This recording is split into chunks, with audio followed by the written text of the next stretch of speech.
All right, check. 1, 2. We here on the WordHack stream. Stream is live. If you are here in the chat on the Twitch, let me know. Let me know that you can hear me. Oh, what's up? It's Wild Rye Onion. Good to see you again.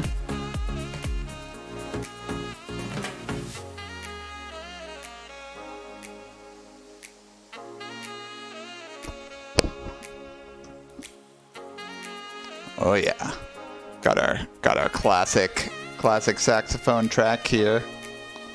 Getting ready. Yeah, welcome to WordHack, everyone. We are live on twitch.tv/babycastles. What's up? We've got our saxophone intro music. Kind of getting the room nice and warm for everyone. Oh yeah.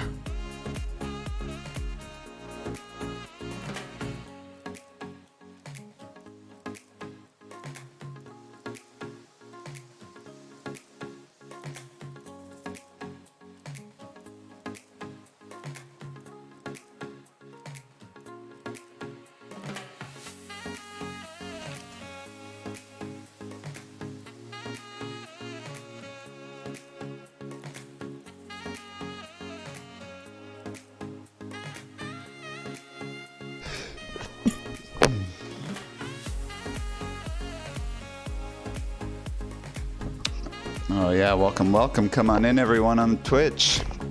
Good to see you. So I can tell you a little bit about our presenters here this evening.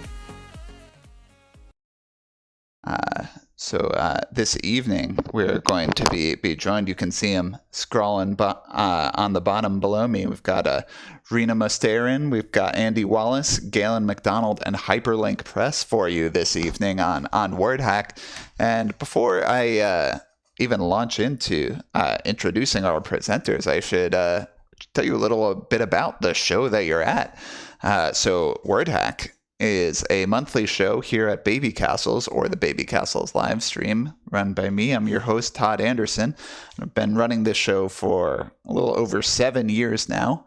And so we're a community here based in New York, but kind of with contributors, with audience members of the community all around the globe. And we're a community dedicated to the intersection of language and technology. So kind of exploring how computers, how phones, tablets, different ways of devices for reading, and different types of programming languages and ways of building new forms of interactive text, of interacting with text with code, creating new ways of reading and writing using computers. And it's all sorts of people coming from all sorts of backgrounds. We have poets and writers who are interested in kind of like doing something new for the goals of poetry with technology. That's how I got into this field. We'll have people making games and using generative language techniques to produce language in games, or creating storytelling systems to tell branching narratives. We'll have academics using technology to research the ways language functions or how it's used in digital spaces. And we'll have programmers making all kinds of experimental software that does interesting, unique things with language. And WordHack kind of exists as a place where all those sorts of people and more, as if you're interested in words and you're interested in technology, you are welcome here. And it's a place for all those sorts of people to gather together, and we gather together and hear some talks, see some projects, and kind of get to know each other. So I am really happy to be here with all of you. And really excited for the series of presenters we have this evening. So one more time, if you're just joining us, tonight we're going to be hearing 15 to 20-minute talks from 4 presenters. We're going to be hearing from Rena Mosteirin. We're going to be hearing from Andy Wallace, Galen Macdonald, and from Hyperlink Press. And that's going to be a really fun set of talks.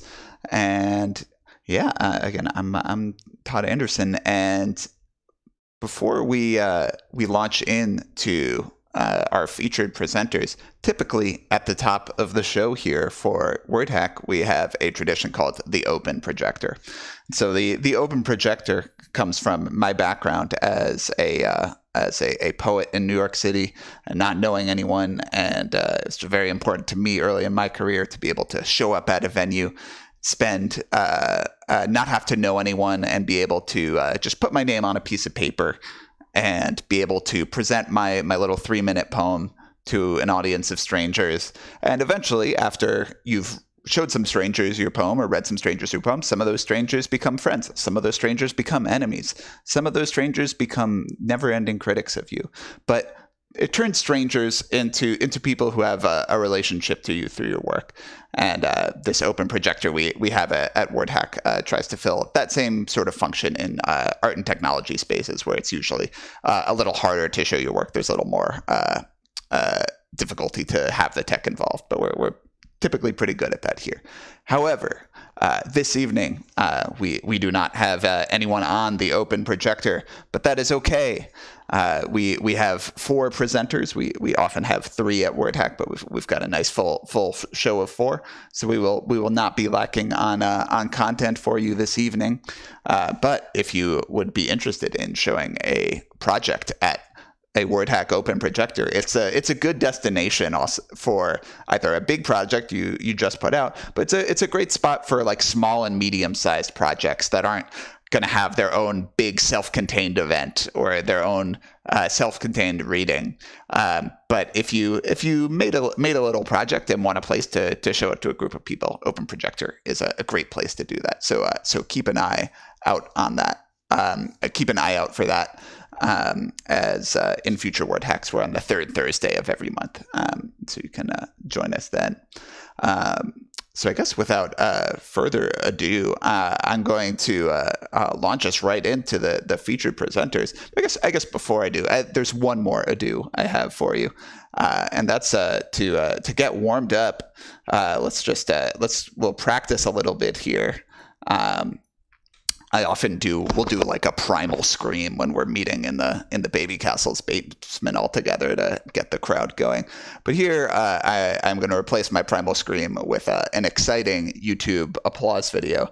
But to me, it's pretty important. I see we've got 20 viewers in the stream so far.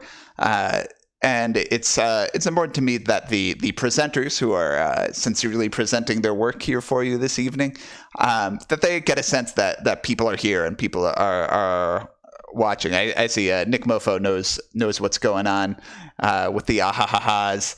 And so if you can, it doesn't matter how small or trivial, but just make some noise in the chat.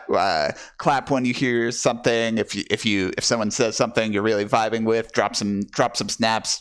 Say like nice, like call out the stuff you're interested in. And most importantly, I'm gonna be playing this sound effect of an audience clapping when people are starting and finish speaking. And during that time, you can drop some clap emojis, drop some yes, just be a nice, vibrant audience there in the chat so they know people are watching. Let's give it one shot here before we do it for real. Okay, just getting it warming up the space here. Let's go. Oh yeah, we're here with WordHack. Let's go. Making some noise. Got an excellent show for you here this evening. I see you, Wiley. I see you, Wild Ryan. Good to see you, Ein. Good to see you, Dan. Yeah, let's make some noise for these presenters. Oh, yeah. We got the claps.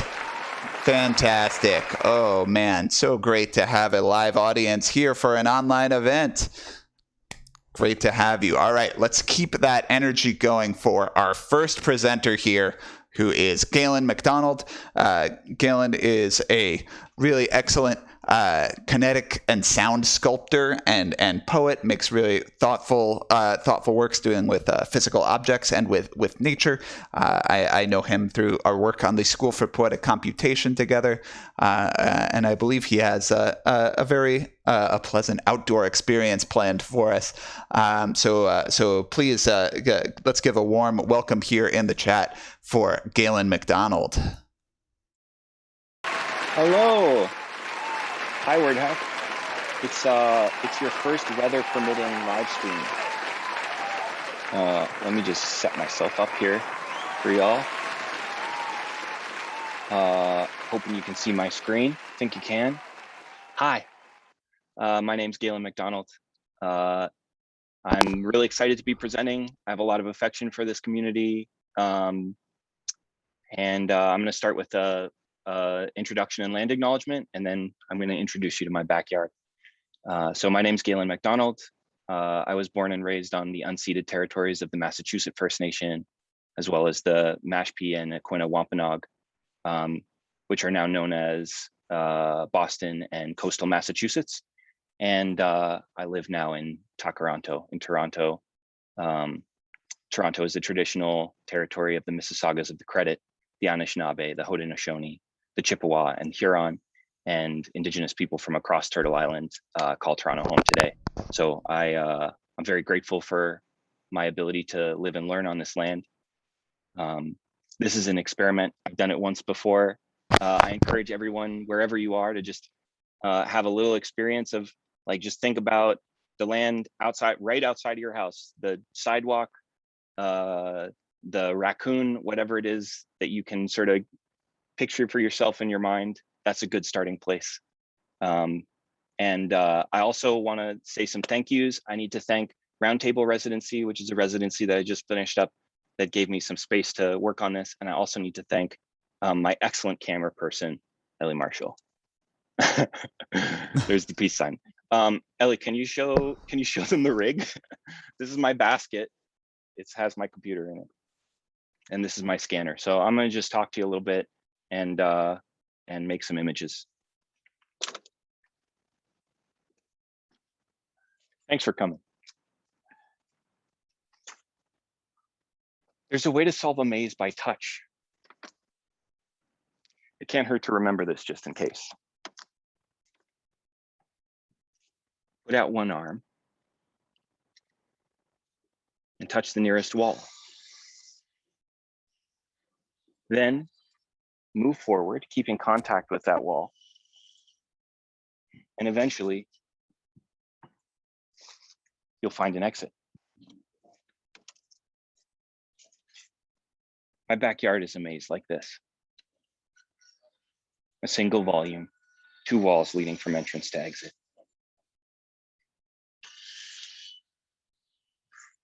If you were thinking, man, that backyard is a mess, would you believe it's like this on purpose? It's not. I was out of town in August and in July, and I've used this performance as a way to procrastinate putting things in order. You can tell me if that's a good excuse in the comments. So yeah, I can't tell you that the state of my yard is an intentional project. It's more absence and procrastination and confusion.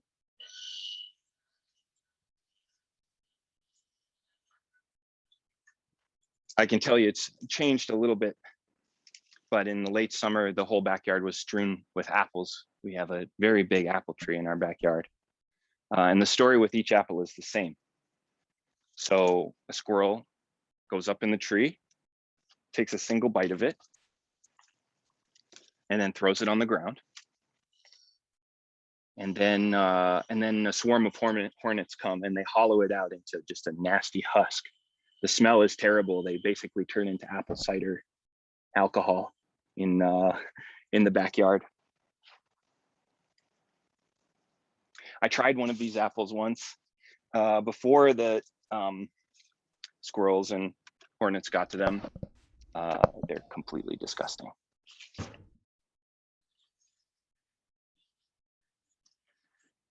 In March and April, I got really obsessed with watching YouTube videos of orchards and permaculture, partially because of this tree. It was springtime and the tree was flowering. Well, exactly half of it was. One half of the tree was covered in white flowers and the other half had none. So I called my friend Benny, who loves apples, and I told him about it, and he said, oh, maybe it's grafted. So I looked that up. And it turns out that if you like the apples from one tree, you don't plant a seed from one of those apples.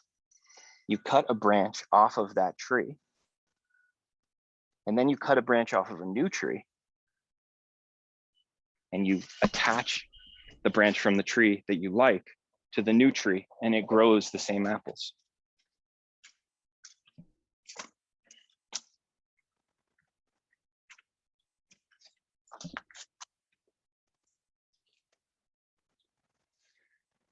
It's a nice dream to grow your own food and make your own soil.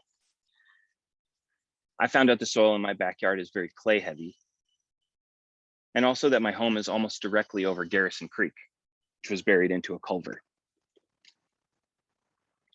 There's a raised bed here that I planted greens and cucumbers and pole beans and herbs in, and it's all grown over. There's this all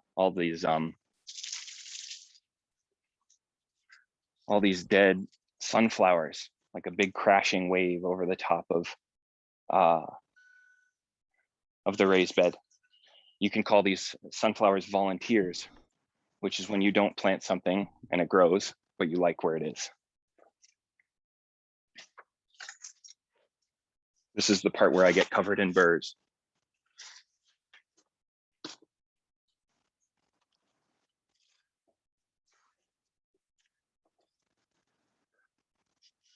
As I've learned to find more contact with friends remotely this year, I've forgotten how to touch people. Hellos and goodbyes have their stumbles, accidentally stepping on a foot, leaning in for a hug. But the times in between are the hardest. I forget how to go arm in arm. It's an uncomfortable feeling to feel so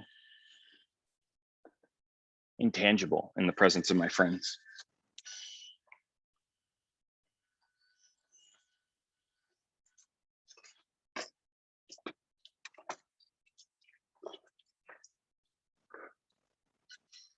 I forgot how to touch the earth before I was born.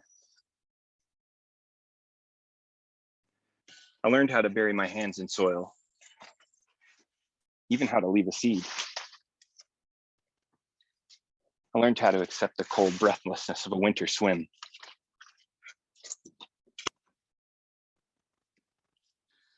But still, there's a constant feeling that nature is elsewhere, outside, untouched.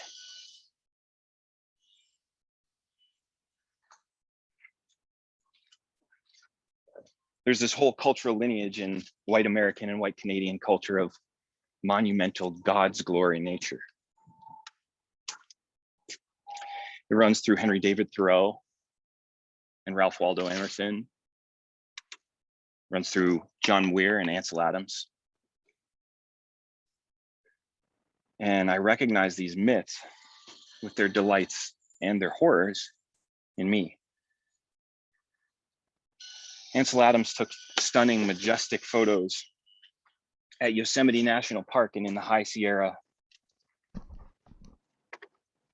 carefully and intentionally omitting the presence of the indigenous peoples that lived there and were the stewards of those places. The artist Cesar Mocan talks about the ways these myths show up on our desktops. Apple's operating systems read as a direct homage to Ansel Adams. El Capitan, High Sierra, Yosemite, all places that Adams helped define in the myth of the untouched West. What a directly horrific connection for Apple to make. when their industry continues to dispossess and destroy indigenous land for materials all over the globe. Copper and lithium from Chile, tin from Indonesia, cobalt from southern Congo, rare earth minerals from Inner Mongolia. Ansel Adams wrote in a letter to fellow photographer Dorothea Lange, "I am not afraid of beauty."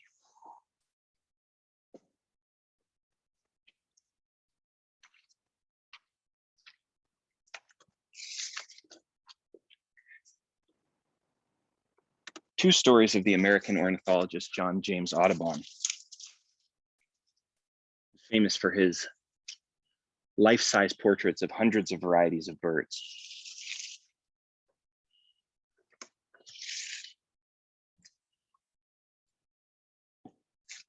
The first is that, oh, lost an AirPod. Pop that back in. The first is that he killed most of the birds he painted and took them back to his studio to paint them after arranging them.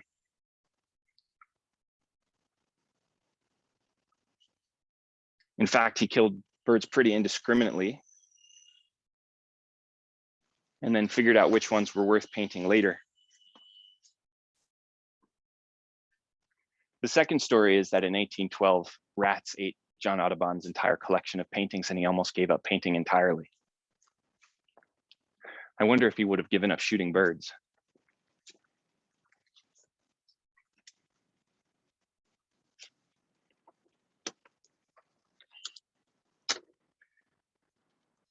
I like the scanner because its sight is a sense of touch, an embodiment of soft focus, a row of sensors stroking the document.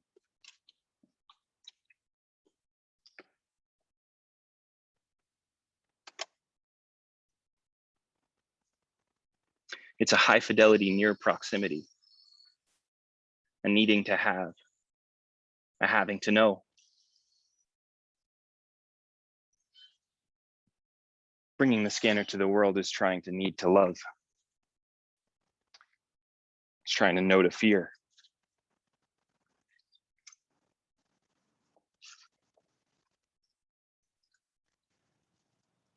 I'm trying to take this basket full of logic and network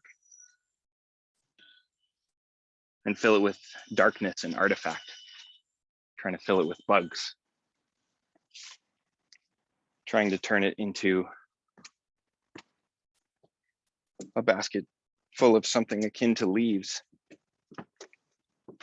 something akin to metal, something akin to soil.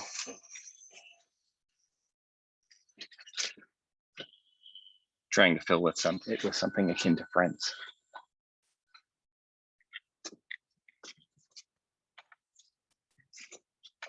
There's a way to solve a maze by touch.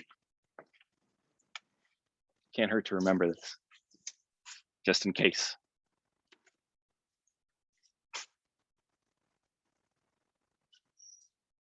Thank you.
I was muted.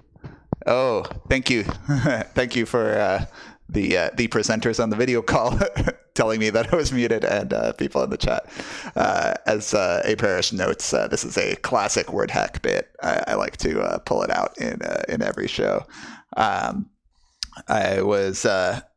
You can hear me now, right? Great. So yeah, I was telling the amusing anecdote of how Galen's presentation reminded me that in my backyard currently there are a couple of plants and also a broken air conditioner where I was trying to take out my air conditioner for the fall. I recognize that it's late in October, but it's been kind of hot in the city still up through most of October. But I was trying to take it out and it just fell out of the window and broke. Yeah, I just have been too stressed out about it to clean it up yet. And so I think Galen's presentation gave me courage to recommune with my backyard. And I'll look forward to doing that tonight, ? Tomorrow, the weekend, maybe Saturday, maybe Sunday.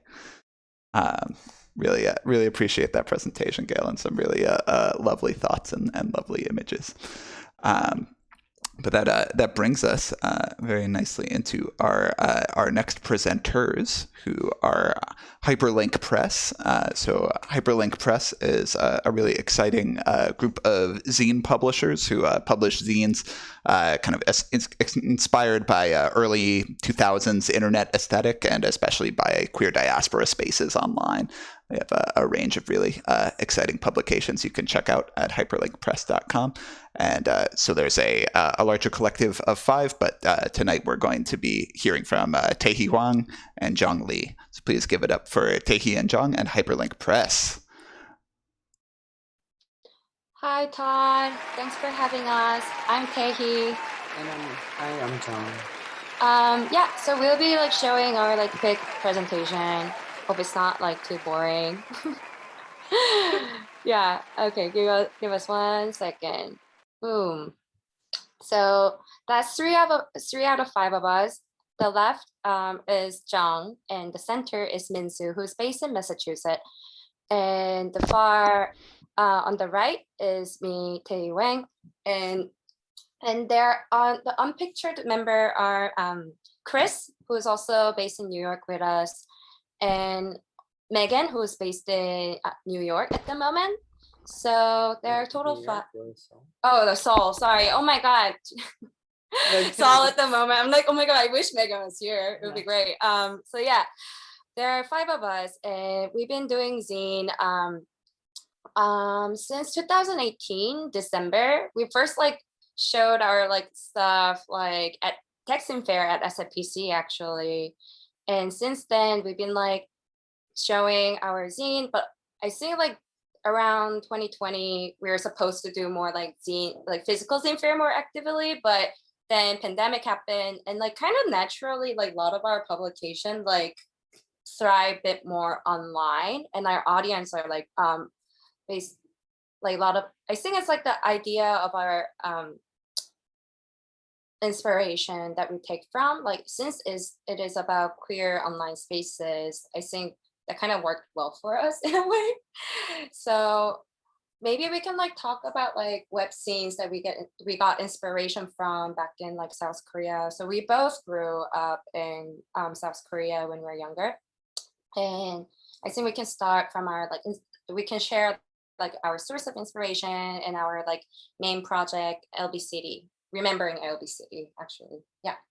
Yeah, so I think South, this is just apart from this kind of research, or I was just clicking through internet also, and also came across this webzine sites in from South Korean server from the early 2000s, and this was one of them, called 달나라 딸세포, which means the moon world, I think, daughter cell. And they were publishing a lot of articles on their own, and from what I remember, the members were actually undergrad students who just really wanted to share their opinions, and also just like sort of like making like alliances with also other like small communities such as LB City, which we also found out like later on.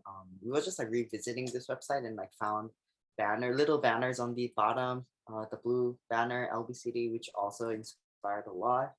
And yeah, another one is also on Nune. Which is like my sister's, right? Yeah, it's and also both these websites are accessible, while Online sort of became more of like a solid like organization. And uh but yeah, it's like interesting because like all these webzines, when they didn't have any material resources or any sort of like opportunities to voice out their opinions, like which were mostly like very political and like also a lot of like feminist feminist articles and stuff, and they just sort of created their own platform to on the internet because it was like accessible to them at the moment, and Korea did like promote a lot of like internet accessibility, I think, and also it like developed a lot during the 2000s. So this was like they just like sought opportunities and like I don't know, spaces for them to just like create this kind of thing, more like DIY, but also very radical in some way. Yeah, I kind of always found it funny how like the zine culture that we know in the state are like definitely like different. It has a different understanding in Korea. It's like they do have like pamphlet, but they don't really use the word zine. I think like they Yeah. recently just started using the word zine, but like what they've been still doing, they still like handed out pamphlet and like just like accessible print and matter, but also like they also took that spirit into like HTML like websites, Yeah. basically. It's That's very DIY. yeah, and they did this web zine. They did call it like web zine, while when we like say zines, they it sounds a little like strange to them. So that was also like interesting, I guess. So like I was like reading one of the PDF like PDF reader gathered by this queer archive in Seoul called Queer Lock, and it's like short for Queer Archive. And one of the article that about that talked about like 15 years like history of a Korean lesbian like movement, and briefly in like 2 sentences they talked about LB City, and it was founded by the activist named Lee Hae-sol, and she was also like one of the first lesbian who came out openly in like national TV in a documentary. And one of the earliest member of a lot of like lesbian organization, early 90s, I mean, mid 90s and early 2000s. So her and her other like lesbian activists like try to like find this lesbian utopia city project. And so what they did, they built a community that inspired by like city building. And then user agreement was basically a citizenship agreement. But the one thing that really stood out for me is that you don't have to identify yourself as lesbian to gain citizenship. Anyone who wants to like build this like lesbian utopia can like join, which kind of like set apart from my personal experience of South Korean feminist and queer space, because like they do like for individuals like safety, they do gatekeep in terms of like you have to prove yourself that you are a cis woman, or like you have to prove yourself that you're lesbian by like submitting like voice samples, like for example. And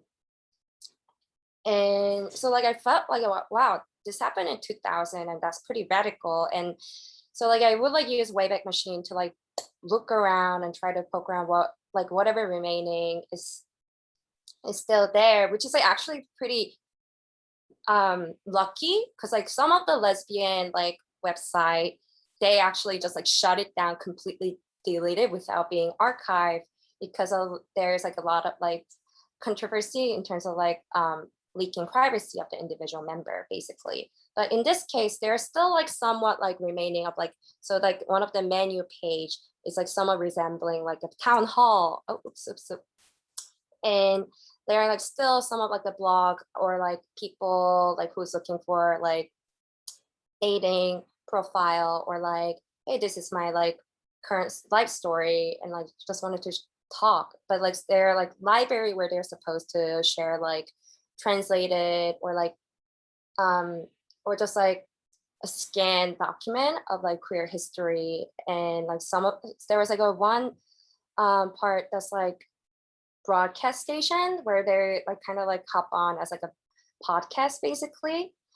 But more and more we realize as we're doing this project, like it kind of becomes the lion of Grimswald Castle. So like the context of this like taxidermy lion is like, even so I think King Frederick the first, he's a Swedish king, and then he received a lion as a gift, and then the lion passed away, and he ordered a taxidermist to create a taxidermy, but the taxidermist never saw actual lion before. So it becomes like a weird caricature of whatever was before. And I feel like, okay, like even though we do have access to this archive, even if we don't have access to the actual users and the creators, like it's like impossible to create, like even though we want to share this history, like it's hard to like share it intentfully, basically. And then a lot of the articles that we are able to find are like interviews of Lee Hae-sol, and like more and more it kind of like, but then I feel like when it comes to like article, it only shows like the very positive aspect of this project, basically, because they try to make it as like a live platform and they wanted to bring more people in.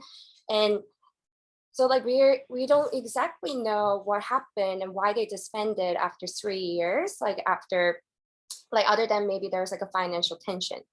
And we reached out to other like lesbian space in Korea, and often organizers like reply, oh, we actually don't have contact with this person. And then later we found out 80% of the activists, like lesbian and queer activists who were active around 90s and 2000, they left the scene for like various personal reasons, but they're not really retraceable. So that's like a lost history on us, basically.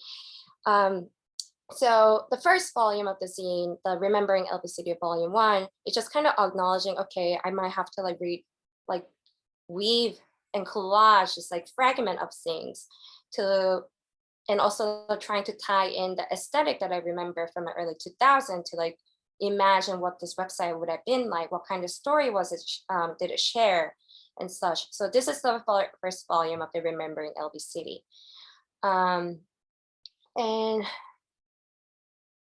And then like when more we wanted to know about this website project, like we definitely hit the dead wall because we cannot contact the founder and we don't know who to exactly contact, like who used this project, because it's like, it was also not very popular like web platform, turns out. So what we decided to do is like, okay, we love the idea of like this like idea of like utopian citizenship, and the fact that it tried to embody that in early 2000s. So how about we create a zine open call where people can learn about LBCD and also create a fan art basically about LBCD. So yeah, so last year around this time, actually, we had an open call called Practice, Practice, Practice, because one of the interview of Lee Hae-sol, like she mentioned in the interview, like this is not like a culmination, like final product of like a lesbian city, like utopia city, but it's like practice towards that ideal. So we wanted to channel that spirit, and like we wanted like participant to also channel like meditate and channel that spirit as well. So this is volume 2, and we had total 7 participants. Yeah, so we had like a 7 participants through open call, and they're all like from different part of geography, some New York, some Baltimore, and some Berlin, and some in Korea.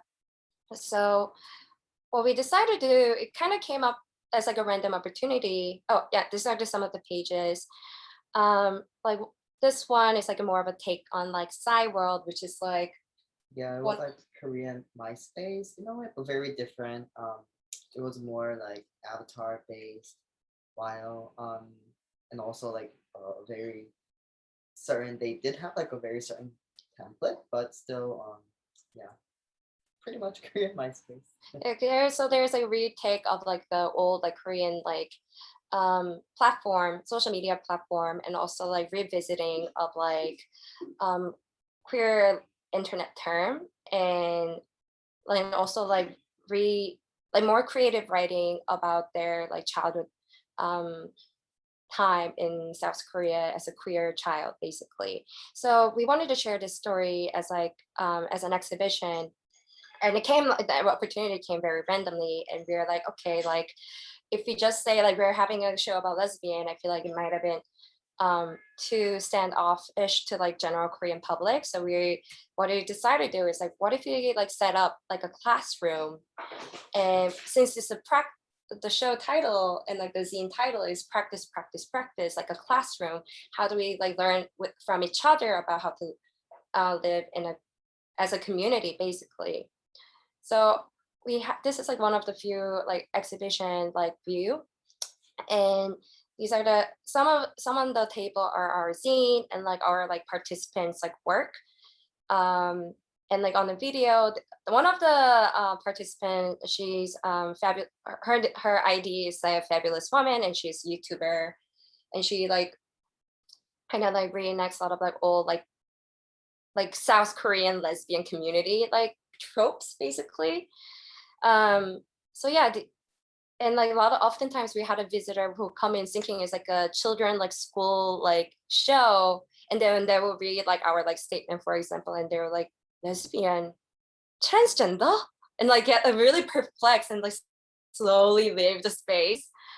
Yeah, no, I think like one of the great thing about the exhibition, we actually got in touch with like user of LB City, and I think it really became an opportunity for meeting South Korean lesbian creators and elders who reside there, and hopefully this is like more of a take on how do we imagine like queer network on the internet, like or like physical space as well. So work in progress. Thank you.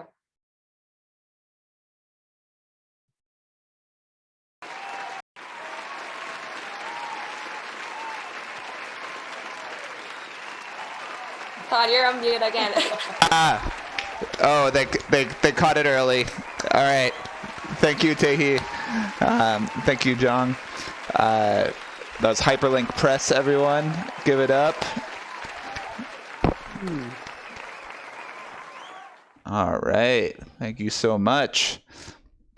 And I'm going to be so vigilant. I have this little mute button on the side of my headset that I click whenever I'm gonna like rustle or type something, and I just keep not unclicking it. My bad. But I am unmuted now, so I'm ready to deliver us into our next presenter, who is Andy Wallace. Really excited to have Andy here with us. I saw him tweet the other day that he was in the audience for the very first WordHack. So Andy's been a longstanding member of the New York art and technology games scene here. He makes really amazing fun games, and has been recently making some outstanding plotter drawings, which has been one of my favorite things to watch over on social media over the pandemic. And he's one of the people that helps run Wonderville and the Death by Audio arcade, where you can go in Bushwick, where you can go support him and play one of the great arcade games, Particle Mace.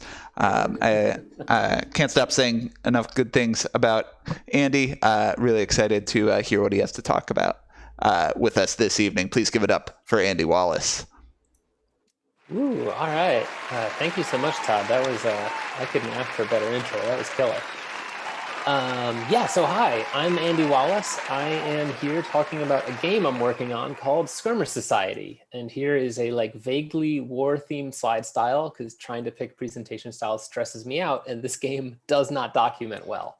So bear with me a little bit on this one.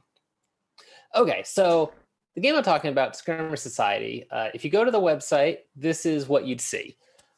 So this is a game I'm working on that is in an early access phase, and it's kind of a war game that is embedded in a social network. Right now, that network is Discord.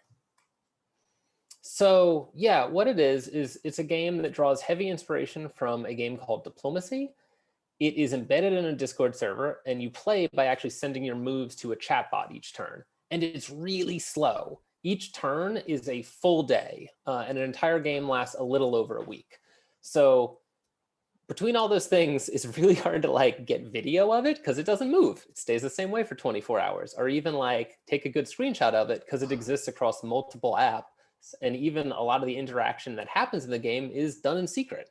It's also my first ever backend project, which was maybe a lot to bite off at once. So here's what it looks like if you are in a game and you're looking at it on the web. Kind of your standard war game map. You can see there's units and they're moving around, and different territories are different colors, and people are getting VP, all that stuff. But this is just the interface that you use to view the game. You don't actually interact with it anyway. The way you interact with it is you chat with this Discord bot where you DM it your moves, and it kind of tells you things about the game. All right, that's the sort of overall vibe of how it works. But just to like get a sense of what we're talking about, I do want to talk about just like some of the specific interactions and how it would work. The important thing here, each turn you get 24 hours to submit your orders, and people don't have individual turns. Everyone's submitting their orders during this time. And so let's say I want to move my army in Digari to move to Jiv Hill. What I do is I would send the bot DI to JH, because that's the abbreviation for those two territories. And it's gonna, if it's valid, it'll say, oh, okay, the army there wants to move here. But the thing is, these orders often conflict. Two players will want to move to the same spot, or a player is trying to move to a location occupied by another player. When this happens, the strongest order wins. So there's no randomness in how these orders are resolved. But when you're submitting them to the bot, you don't know what everyone else is doing. So other players are almost certainly going to get in your way. And that's where a lot of the unknown happens with this game. So there's a few different types of orders. If you've played Diplomacy, some of them will probably feel familiar. You can hold. You can have your army stay where it is. You can move. You can have the army move to another place. It's also how you attack if you move to a place that's occupied. You can support. You can lend that army strength to an adjacent army. And then there's two things for the kind of Euro board game crowd people at the bottom there, which is building a farm and then farming that farm to get victory points, which is eventually how you win the game. But the one that I really want to talk about is the support order, because that's the one that kind of makes everything work. If you've played Diplomacy or a similar game, you've maybe seen something like this. So there's only one type of unit in Skirmish Society. That's the army. And you can only have one of those in a territory. You can't like stack them up. And so that means by default, every order just has a strength of 1. Ties go to the holding army. So the only way to defeat someone is with support. Now, support can come from your own armies, but more often than not, you need to get support of another player. So for instance, here you can see the teal player wanted to move from Dupe to Jofolk. But there was already that pink army in Jofolk, but they convinced the purple player to help him out. Purple player has submitted VC, S, DP to JK, meaning that the army in Vichchani is going to support a move from Dupe to Jofolk. Sorry, it's hard to keep track of these names sometimes. And you may also see there, in addition to lending support, the purple army needed to know the exact move that was being supported. You can't just be like, my army is going to support this army. You're like, well, that army is going to support that army doing what? And so this kind of interplayer, the fact that you need other players to do anything means that players really need to communicate in the downtime. Okay, there's some other stuff the bot throws at people to make things more interesting, but those are kind of the basics. I chose to introduce myself 5 minutes into the presentation. I'm not totally sure why, but honestly, Todd did a great job. I was just going to say the same stuff. My name's Andy. Hi. I'm a game dev, digital artist, and I help run Death by Audio Arcade. And there I am with Particle Mace, the game that Todd mentioned earlier. And there were a bunch of other folks who made this game happen, still in development, and they've really helped it like actually be possible. So yeah, shout out to Walt Mitchell, Nick Santinello, Chris Hernandez, and Dustin Long for really helping out with this. Now, I don't know how many folks here have played Diplomacy or other war games before, but I just want to talk real quickly, just like kind of what wargaming is, because I think it's a thing that a lot of folks are aware of, but maybe haven't tried themselves. So this game is strongly in the tradition of classic war games, and like I said, specifically modeled a lot on diplomacy. So here's a real quick, more or less accurate history of wargaming. Wargaming is pretty old, dates back to the 1800s. For the most part, back then it was kind of based on chess, but eventually a lot of the war games that were enjoyed by civilians were based pretty strongly on training games played by actual commanders. And then a lot like how board games had a huge resurgence in the kind of mid-2000s, in the late 1800s, we get people just going wild for wargaming. So it got pretty popular, if still somewhat niche. You even get folks like H.G. Wells were writing their own war game, which you can kind of see in this old newspaper clipping. And those games then, and for a lot of part today too, tend to be long, sort of arduous affairs. They take a really long time to set up, and they take an even longer time to play. If you have any friends who play Warhammer, you can ask them how many games they've actually played. It's a good chance it's like less than 10, but that's okay, because these big experiences are fun, and they tend to be kind of intense too. So it's not really a slight on the hobby to say that folks, don't play it every weekend. Okay, so there's a war game that probably most people have played, or at least more aware of. It's definitely the most approachable game in the genre and probably the most popular as a result, and that is, of course, Risk. Risk is fine. It takes a lot of the trappings of the genre, including even like the concept of broken alliances, if you ever got like mad at someone over a game of Risk, but it wraps it in rules that don't require true negotiation. A lot of players wind up just kind of stockpiling units in a few places and then just bulldozing their neighbors. So a lot of what I want to do with Skirmish Society is create an entry point for wargaming that doesn't require a full weekend, but captures a lot of what makes the genre fun. And for that, if I wanted to capture one game in this genre, it's Diplomacy. Diplomacy is a really enduring war game. It's a favorite of mine. It's a hugely popular game. It was created in 1954 by Alan B. Kalhammer and is still played very widely. So what makes Risk and Diplomacy different?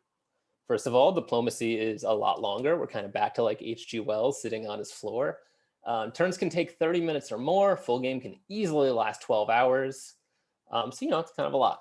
And the reason it takes so much longer, though, is that negotiation is a key feature. Just like in Skirmish Society, one army per territory, armies can get strength from nearby armies, and players have to talk to each other to actually make anything happen. It's a really well-named game because strategizing your moves is important, but the vast majority of time in the game is spent talking to other players. The diplomacy aspect of Diplomacy is really important. You're cutting deals, you're trying to convince them to help you. And if you've ever played Diplomacy, you know about the betrayal, the crushing but kind of exhilarating experience when you realize that someone has straight up lied to your face. You supported them, they didn't support you. And the flip side of that, where you feel like an evil mastermind who just like moved all these people around like pawns. Sorry, gonna get to that one second. And that's like a really strong, like often kind of negative experience, but it feels really big. And within the Magic Circle, it can be really enjoyable. And just one thing I do want to mention, there's a lot of parts of Diplomacy that I'm bringing to this web version of the game, but if there's one mechanical piece that's just like truly magic, it's simultaneous turn resolution. I kind of wonder why more games don't do this. Turns in Diplomacy are discrete units. So it's not like StarCraft where everything's just kind of running all the time and both players are doing it. You have individual turns, but all players act at the same time. Orders are written and submitted secretly. Once they're all in, they're revealed and they're all resolved at the same time. This lets players negotiate and make deals without anybody having advanced information about what someone else is going to do. And honestly, it feels a lot like the end of a hand of poker with all of the tension and excitement that that entails. So Skirmish Society draws a lot from diplomacy, but I really think this is actually the thing that holds it all together.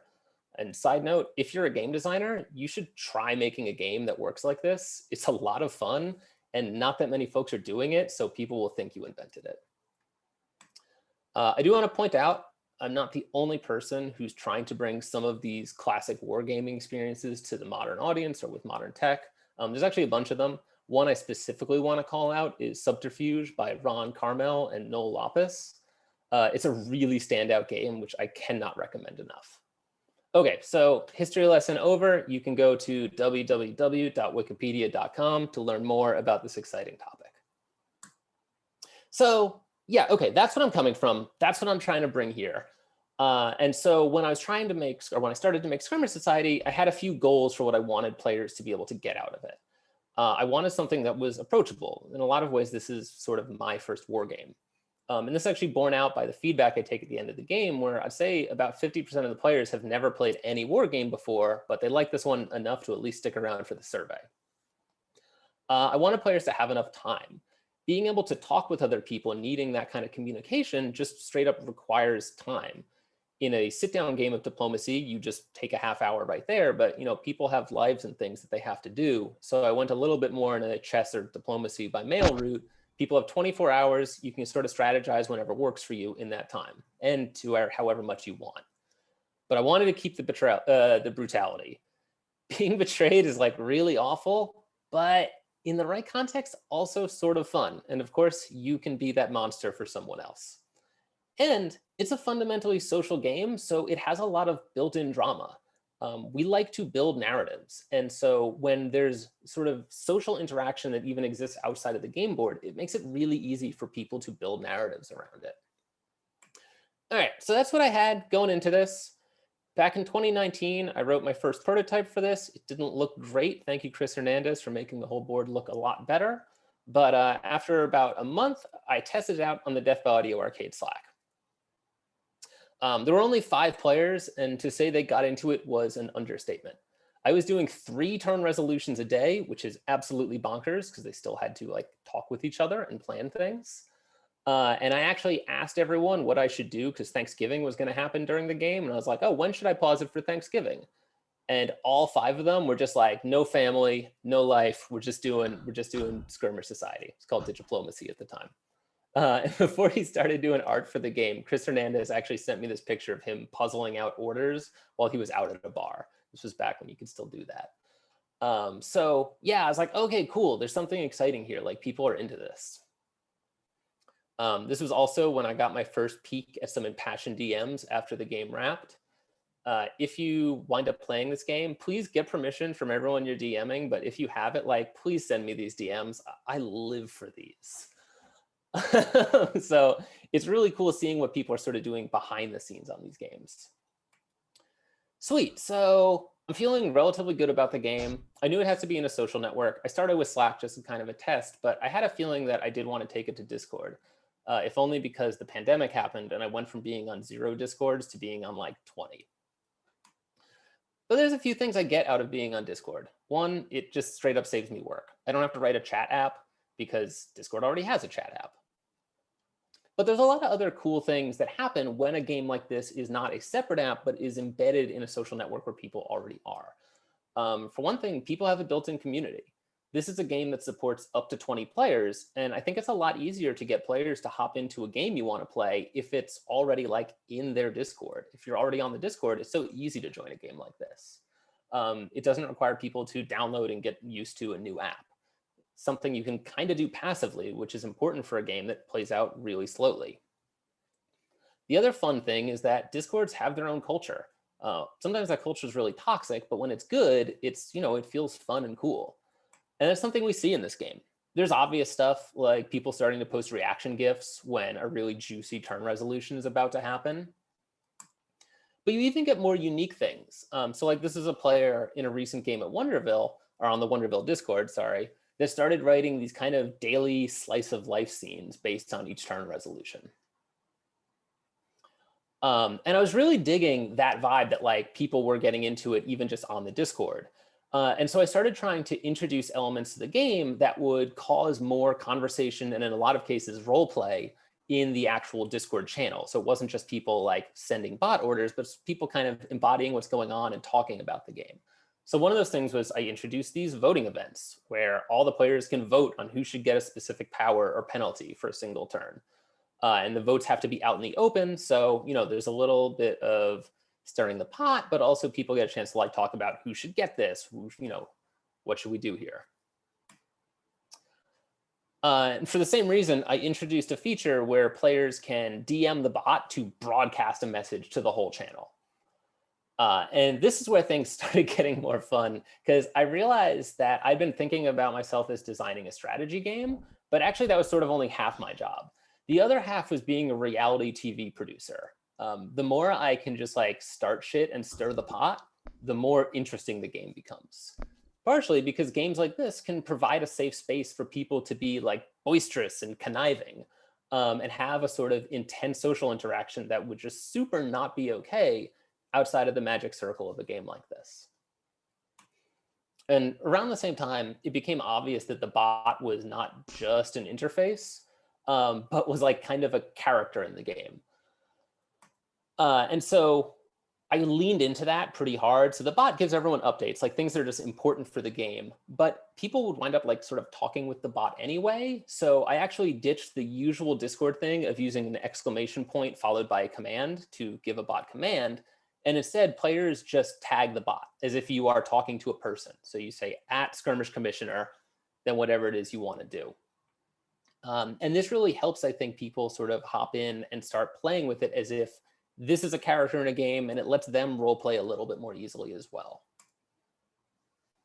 And then there were just some other nice things I could do as a bot to help people, especially people who hadn't played games like these too much, get their footing. So a big one is just like very simple hints. Things like if you try to build a farm really early on, it can mess you up. And this is a game that lasts over a week. So if you mess it up on day one, that kind of feels bad. So I have the bot just give people little hints like, hey, if that's part of your plan, go for it. But otherwise, you might not want to, where it's not like hardcore strategy, but just ways for new players who might feel a little bit overwhelmed to hopefully not make a game ruining mistake. And of course, just starting conversations. I just have a bunch of randomized conversation things where it will just ask a question or talk about a specific territory because when in doubt, stir the pot. All right, I have just a little bit of time here left, so I just want to show just a few good moments I've had from previous playtests or things that I found really satisfying. All the DMs here, by the way, were shared with permission. Everything that is shown, I got the okay from the person to get. And again, if you send me anything, please just get everyone's okay first. But it was cool seeing that people would actually pretty regularly start role-playing, not even just in the main channel, but just in their DMs with other players. Sometimes players they knew, sometimes players they didn't, but just from this game. But you get people like really kind of like talking of like they're the king of wherever it is they were, queen of wherever it is they are. And often you actually do see them talk more like diplomats than like generals specifically. Lots of wheeling and dealing in that way.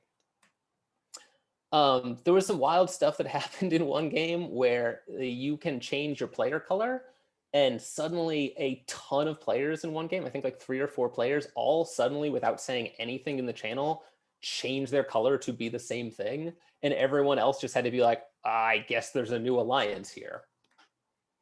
You can actually see this if you look at the top right of this map. You can see on the left, there were a few different groups. And then on the right, suddenly the top right of the map is just all green.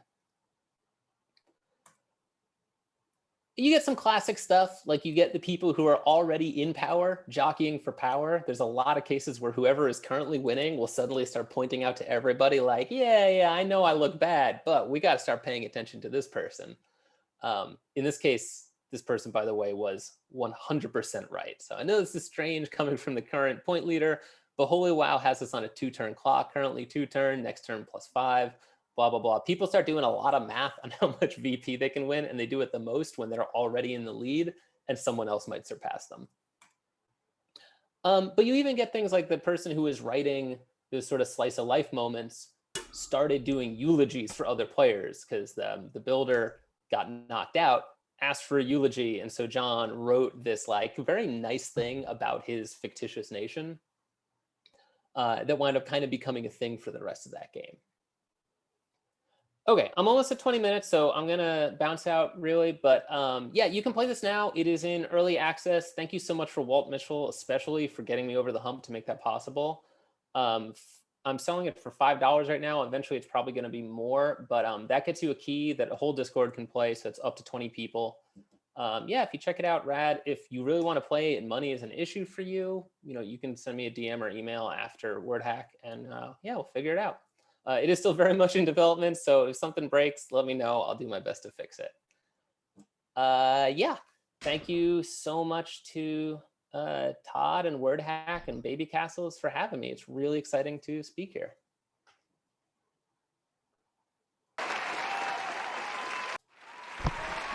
Okay, I believe I am unmuted. Let's give it up for Andy. Wow. What a cool game. Yeah, I've known about Skirmish Society for a little bit, and I've been squeamish because I am kind of unable to lie to people's faces, and I tend to be bad at games that require that. But I am really inspired by the reality TV mechanics that was shown there, the kind of stuff that like puts more of the emphasis on stirring the pot and kind of moments. So I hope I get to try that out at some point. Thank you so much, Andy.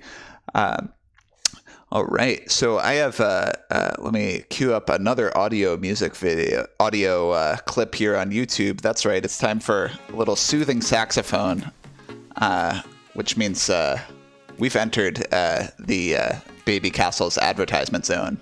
I'm here to tell you about a couple of things that we have going on here at Baby Castles coming up. You can see here we've got a Baby Castles Academy this Saturday at Wonderville, where we're going to have have ZZYW, the artists in residence at Baby Castles, who are responsible for the game Go to See, and you can check that out at Wonderville, free and open to the public, 4 to 5 p.m. We also have a Godot workshop on November 7th, 3 p.m. And we've been doing a lot of Baby Castles Academy workshops over the past year and a half. And we've recently collected all of those together on one page. If you go to babycastles.com/academy, you can see all the different workshops. And a lot of times people will put their resources online, or there'll be videos of these different things. So if there's something you might like to learn, check out. We might have a Baby Castles Academy here for you. Yeah, if you would like to support some of the work we do here at Baby Castles, you can head over to withfriends.co/babycastles/join and become a member. We have been able to keep making programming through the pandemic thanks to our members. You can donate $1, $5, $20, $50, or $100 a month. It all really helps, and we are gearing up to open back up soon. So any bit helps. This has been our Baby Castles advertisement corner, and I am gonna smoothly segue out of this gentle saxophone and into our final featured presenter, who is Rena Mosteirin. Really excited to have Rena here with us. Rena is a poet and a professor, and she works with a lot of experimental poetry techniques, different types of machine translation and generative text. Her most recent book is called Experiment 116, which is a creative technological meditation on Shakespeare's Sonnet 116. I believe she's going to read from it for us this evening. So let's please give a warm WordHack welcome to Rena Mosteirin. Thank you, Todd. I'm so inspired by everything that's been presented tonight and honored to be virtually here with you all. I'm going to read from my new book, new as in I got my author copies of it this week, and I'm really excited about it. Experiment 116. So this is my great grandmother on the cover. The photo was taken about 100 years ago in Cuba, and I just love it so much. Experiment 116 is part of the Using Electricity series from Counterpath Press. Using Electricity publishes computer-generated books. The series is edited by Nick Montfort, and if you haven't gotten a chance to check it out, I urge you to do so. The poems in this book are all machine translations of Shakespeare's Sonnet 116. Each poem begins in the Shakespearean English and is translated into 2, sometimes 3 target languages, and then back to English. It's important to note that each poem I selected for this book has a different first line, and that I used every language Google Translate makes available at this time. I think of this project as a deformance, which is a performative deformation of Sonnet 116. It's a defamiliarization of a canonical figure of English literature through numerous global languages. I think of this both as playful and critical in the tradition of figures like Estelle Irizarry, who called the computer a creative or deconstructive co-author in her foundational essay on tampering with the text in the service of theory and practice with a Hispanic perspective. So that was her quote. Experiment 116 repeatedly tampers with Sonnet 116 to expose and produce fugitive relations to literature and language. Raised in a trilingual household, I read automated algorithmic language translation as a site for the birth of a potential global refugee idiolect. The essay in this book addresses that and explores how our practices of reading, writing, and revision can benefit from the use of free online translation tools.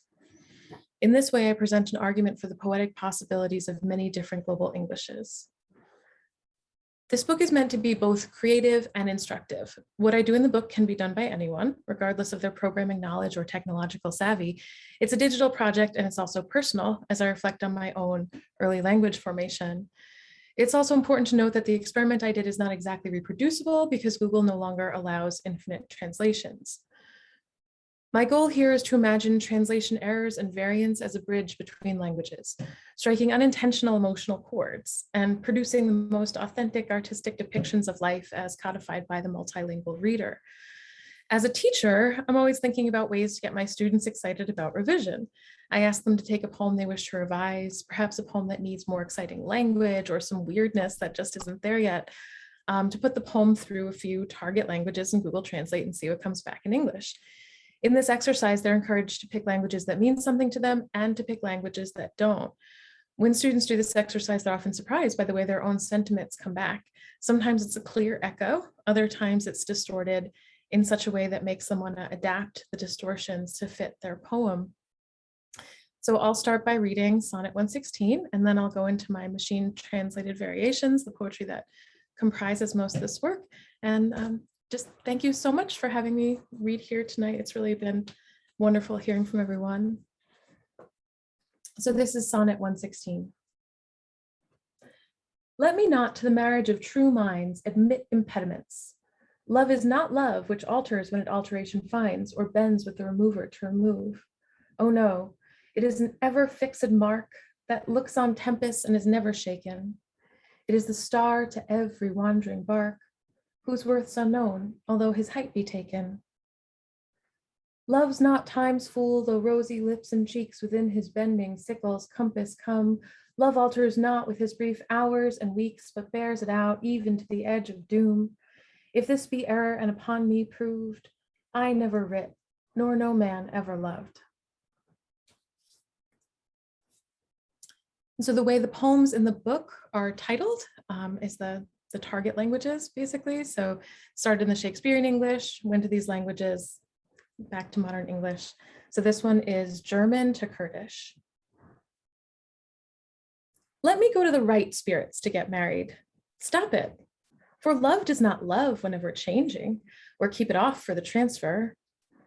Oh, this is brighter silence. He looks like storms and burnt again. It's everywhere, uniquely unknown. But how much is that right? For the love is foolish, even though the dogs and the spirits, he goes to the patient's illness.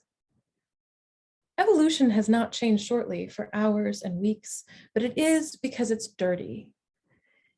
If it's a mistake and I'm guilty, I have never been written. Ever loved someone?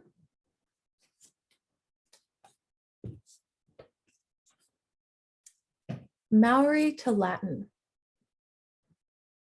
You involve me call is not true marriage memories. Take the left subnavigation plus. Love is not love. What will be different when it is seen, bend and pull to remove.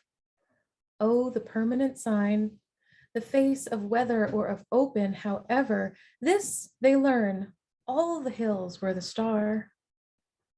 It must also be detected height.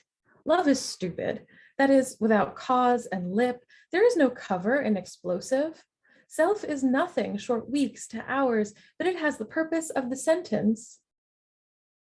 If this is a mistake to say that I die, he who loved me, and I cannot write. Hausa to Galician. That doesn't make me almost smart. Accept problems. Jesus is not love. What changes when the change occurs, or double with a remover to remove? No, it is a positive sign. It looks cloudy and does not tremble. A star for every bitterness. The value is unknown, although its height will be taken into account. The sauna is not crazy, although the lips are sweet and cheeky. In the compass came loose blades. The measure does not change with its short hours and weeks, but it brought him to the brink of destruction. If this is a mistake and it presents itself to me, I never wrote and no one ever loved me.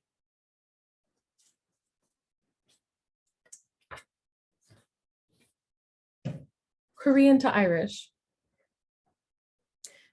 We will not marry with a right heart.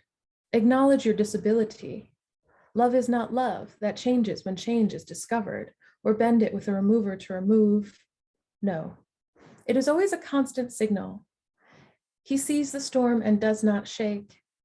She is the star of every cane ring shell.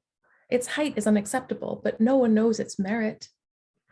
Love is not a fool of time, but rosy lips and cheeks in the compass of the curved crescent. Love does not change in short and prime time, but it will last until the end of destiny. If this is a mistake and I prove it, I didn't write and I didn't love anyone.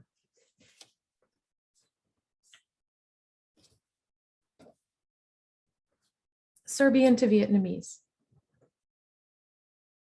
Don't let me enter a marriage of true souls. Acknowledge the obstacles. Love is not love, what changes when change is found, or bend with detergent to remove.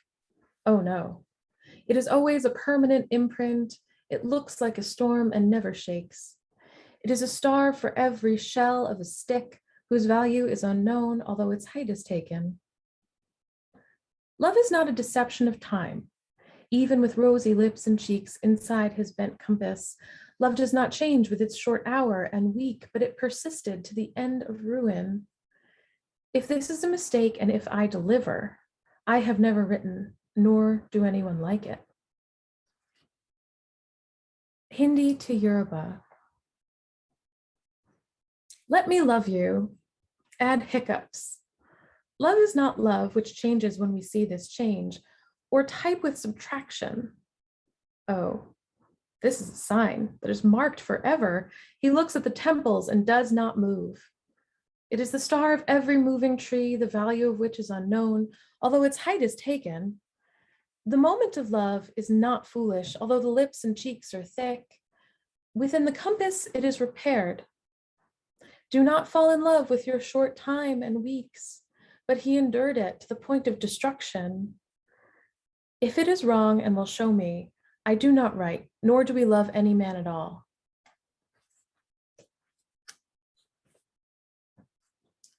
Urdu to Turkmen. It is not allowed to go to a real wedding. Accept the obstacles. Love is not love, whatever changes. In removia, it bends with a separator to remove it. No moon. This is a permanent sign. He looks at trials and never trembles, the star of every crust. It is unknown at this time what he will do after leaving the post. Although the flower has lips and cheeks, love is not the stupidity of time. The compass of the bent sickle came. Love does not change with its short hours and weeks, even before the penalty. If it is a mistake and it depends on me, I never wrote a letter and no one loved me. Sudanese to Icelandic to Igbo. Don't let me marry you. Be aware of obstacles. Love is another love that changed when this change was discovered, or curved and removed and removed. Oh no, it is a permanent mark. He was seen in a storm and trembling. This is the star of every mediator. The advantage is unknown, although it can be considered high. Love is not stupid time, although the lips and cheeks are pink.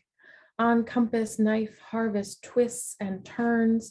Love does not change in a few hours and weeks, but even carry it to the end of the world. If this is a mistake and I show it, I never wrote, or that no one loved.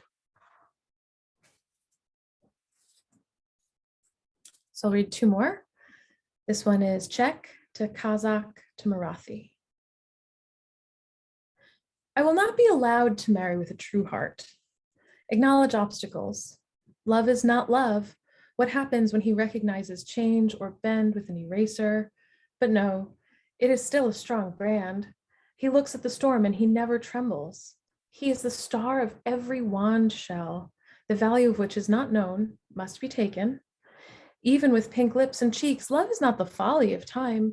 In the bent compass of his bent sickle, love does not change with its short hours and weeks, but it will continue until it becomes extinct. And if this is wrong for me, I never write and never like anyone. Estonian to Cindy. Don't let me marry the real feelings. Identify barriers. The combination is not love.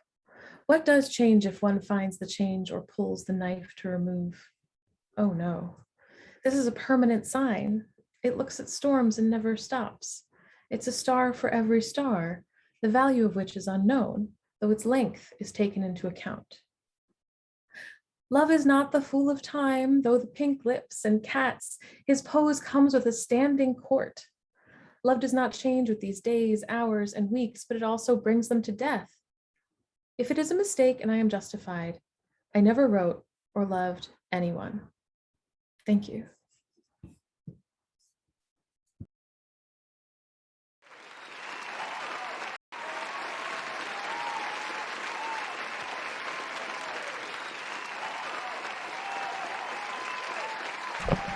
All righty.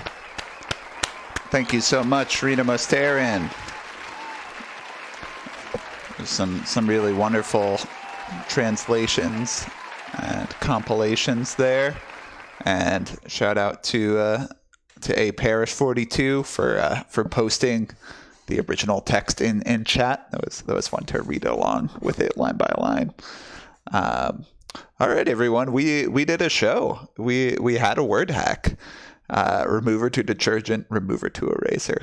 Some really good times. And I'm seeing a lot of the presenters from earlier in the evening here in the chat. So I really appreciate it when people stick around after their talk. So thank you so much to all our presenters this evening. Let's give it up one more time for Galen Macdonald, for Hyperlink Press, for Andy Wallace, and for Rena Mosteirin. Let's give it up for all our featured presenters. Yeah. Really excellent work, everyone. You can find websites for all of the presenters you saw this evening on the With Friends event, where you can also find more info on Baby Castles and our upcoming events. WordHack is a monthly event. We're on the third Thursday of every month. We are going to be back again next month on November 18th, Thursday before Thanksgiving. We'll be announcing the lineup in a couple of weeks, but yeah, that's our show for this evening. Thanks so much for being with us, and have a great night and a great weekend, everybody. I'll put on a little saxophone music to play us out, but yeah, that's gonna be. Oh, I'm your host, Todd Anderson, and I'll see you next month.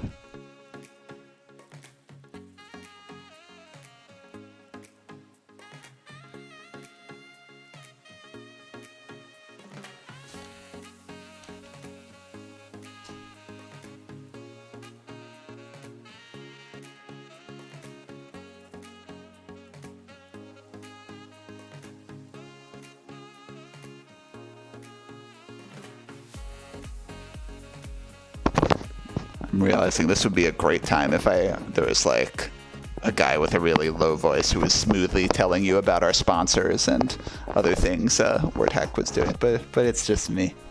All right. No, it's really lovely, everybody. Thank you so much. I'm gonna stop the stream, but you are welcome to keep hanging in chat.